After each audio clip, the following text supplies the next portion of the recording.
Hi there. I'm Miss Earfoss here at Red Lion Area Junior High with a quick tutorial on Google Meet 2021 edition. What you're seeing here is the preview screen. This is the first screen that you'll be taken to once you join a meeting. Students, you'll be joining meetings through the Meet button in your Google Classroom. Parents and guardians, you may be joining meetings through links or invitations that are provided to you by teachers, counselors, and other school staff. Before you officially enter the meeting, you land here on the preview screen to make sure that your audio and video are exactly what you want them to be before you officially join the meeting. So here in my preview window, there are a couple things to make note of. First, my audio. In the bottom left-hand corner of the preview window, you see this blue dot with the moving lines. That indicates that my microphone is on, and the moving lines indicate the sound level that it's giving. If I'm not seeing this dot, or if I'm not sure that my microphone is working correctly, I can click this check your audio and video button to run a capture and diagnose to preview how you'll look and sound. It records you quickly and then shows it back to you so you can make sure it's working.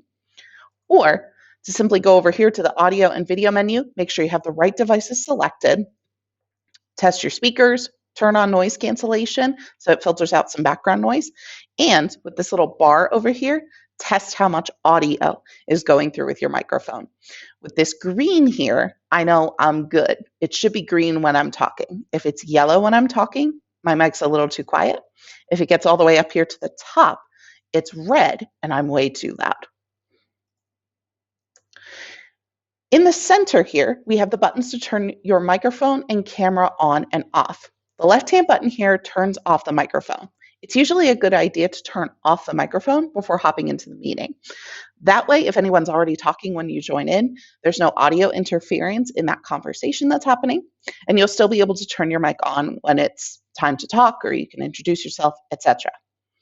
On the right-hand side is the button to turn on and off your camera.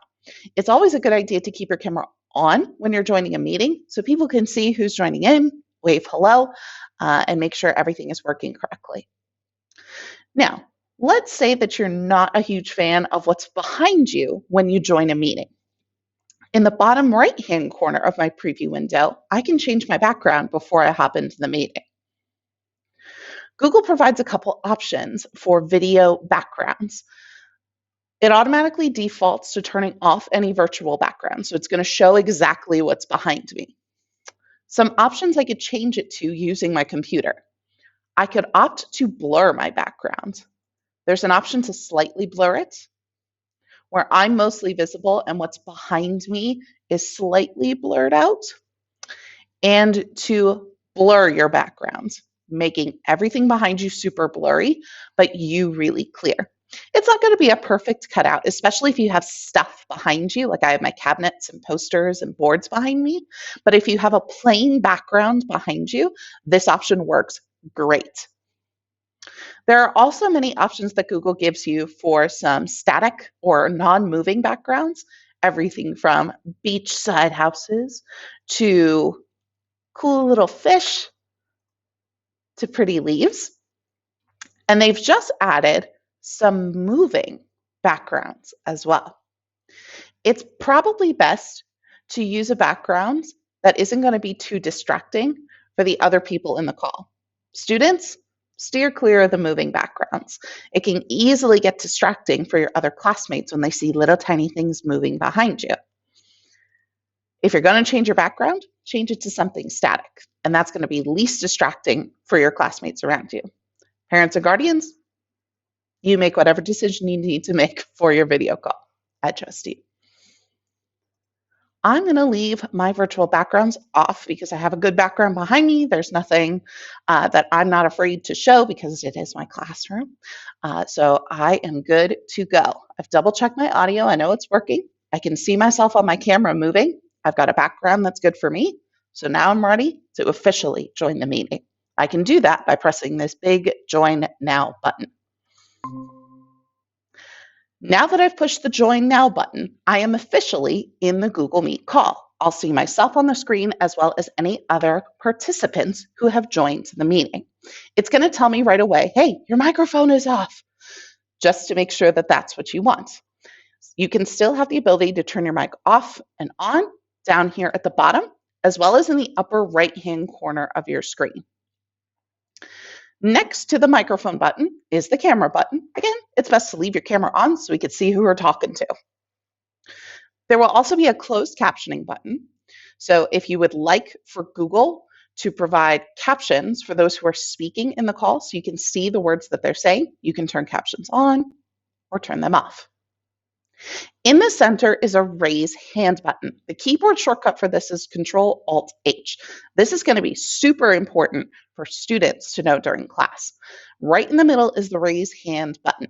When a teacher asks you a question, if you think you know the answer, you hit that raise hand button.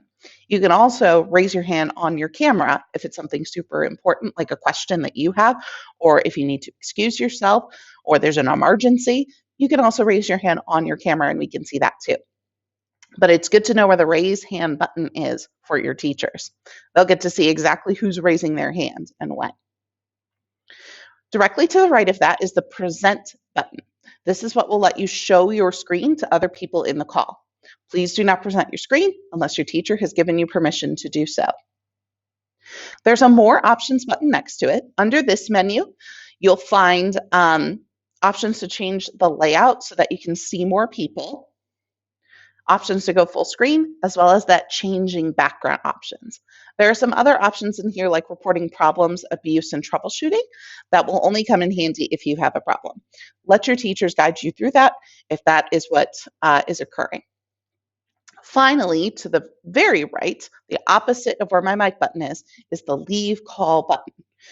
Please only leave the call when the teacher has instructed you to, students, or when the meeting is over. On the right-hand side, some more options. An important one to know is the chat. This is the in-call message chat. Excuse me. Teachers and hosts of meetings have the ability to let everyone send messages or to turn them off altogether. When the chat is open, you can use your keyboard to type a message that everyone in the call can see. Use your best judgment to think about what you're sending to other people. Next to the chat button is the activities button. Students, your teachers will probably be using these in virtual class sessions. These include breakout rooms, polls, Q&As, recordings, and whiteboarding. Breakout rooms are what your teachers will use to break you into small groups to have small discussions in a video call. They'll split you up. Excuse me, like if I hop into my breakout rooms here, it shows me everybody and I get to set up the rooms that they go in. This will also be a spot where you get to leave your breakout room to come back to your teacher if that is what you need to do or if your group is done with something. Below that will be the polls. Teachers will be able to start polls where you can pick multiple choice options of what your answer is or what your opinion is on something. Below that will be Q&A. This will be a spot where teachers can put a place where as they're teaching you something, you can just type in a question, leave it there, and they'll get to it when it's time to look at questions. Below that will be the recording button. Students, you should not touch this button unless you have teacher permission to touch this button. Teachers may periodically record virtual classes in order to post them for other students who may have been absent. If you've not been given permission to use this button, please do not use it. Anyone who is using it will be asking permission for everyone in the call to use it. And if someone does not give you permission to use the button, you can't use it. Finally, at the bottom will be the whiteboarding option. This will be where teachers can set up kind of like a big virtual whiteboard where we can collaborate and use our ideas.